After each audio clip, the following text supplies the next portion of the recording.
started my nurse training in London and qualified in 1987. I knew I wanted to work in critical care. I worked initially in London. Then I met my husband on holiday and ended up living a mile from where I was born. When I first started, it was back in the days of frilly hats, cuffs and linen aprons. So things have changed a bit since then. We hardly used gloves for anything. We were actually told that they were only for the doctors. Infection control would have a field day. I've known Kim for just over 30 years. She is a truly compassionate nurse. Patients are at the heart of everything she does. She is also a caring colleague. Kim's experience is very broad. She worked as ward manager at the high dependency unit at Edith Cavell. She then progressed into education, and from there she then became lead nurse for critical care at Hinchinbrook pre the merger. She was there for the first intake of the Filipino nurses. Some of those nurses are still there now and still comment about how caring and compassionate and kind Kim was to them. I think one of the greatest joys of my job was just meeting friends and colleagues from all over the world. I'm grateful to have been shortlisted and been recognised, but I really do think I'm just doing the job. So, yeah.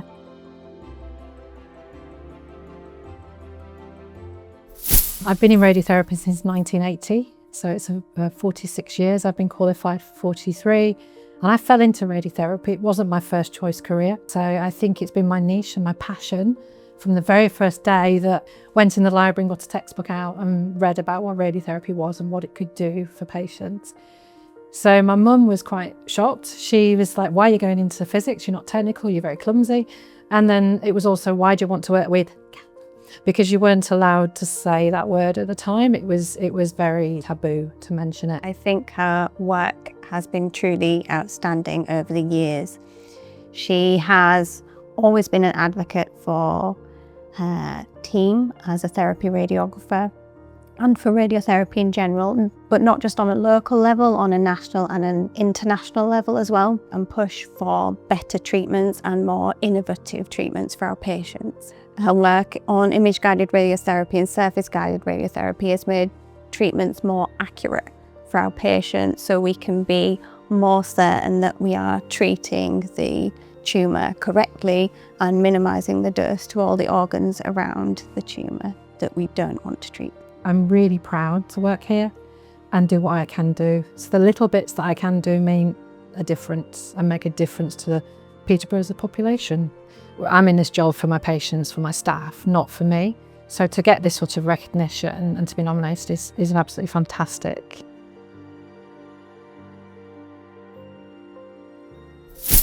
I started nursing just before my 18th birthday. The only reason I went into nursing, it was a ploy. Myself and my friend decided we didn't want to go back to the second year, it was sixth form, so we went off nursing together. We went to Northampton initially and did our general training. After I finished my training then, I then went to Manchester and did my children's training and worked on a burns unit for some time. I then moved to London and worked on the paediatric intensive care unit at the Brompton Hospital before coming to Peterborough, where I got married and then settled with my family and children here. Didn't think I'd still be working now, and I'm pleased I am still working, and at the moment I haven't got any particular plans to retire or leave. My mum is Denise, so she's worked for the NHS for over 50 years. I've only ever known her being a nurse, and I could see that she gets a lot of enjoyment out of the job. She had short breaks when she had children, but always went back to being a nurse. I still see a lot of the people and families that I looked after way back to 1980, but a lady came up to me one day and said, "You looked after my little girl when she was in hospital as a baby," and her daughter's kind of getting on for 40 now, so that just tells you. And she'd remembered me all that time and said I still look the same, but I know I look much older. Also, my daughter, some of her friends' mums ill, your mum treated my child. They say positive things about us. That's nice for me to see. I wasn't expecting this for 1 minute. I come to work, do what I'm supposed to be doing, hopefully to help the families and, kind of share my knowledge and expertise with other people. I've been consultant orthopaedic surgeon at the hospital here for over 30 years now, and I've just recently retired. I've operated on over 8,000 or so patients for hip fractures. We've done a lot of research developing new techniques for treating these patients and trying to improve outcomes. He's just quietly under the radar, beavering away, has the patients at the heart of what he does. He's so tenacious with trying to get the job done. He will go and source lists. He will find anaesthetists that we didn't think we had, and he will really strive to get those patients through into theatre.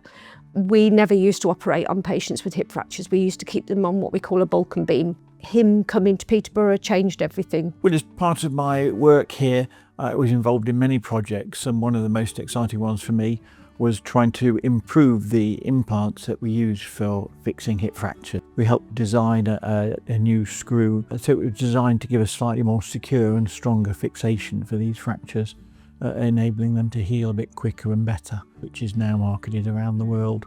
Martin was quite often down in the department getting the patients ready, and he would wheel them up to theatre himself because he didn't want to wait for the theatre staff to come down because that would delay. He is very thoughtful, very kind, and only wants the best for them. I'm just doing my job the best I can. So I'm a little humbled, and I'm quite happy continuing as I am,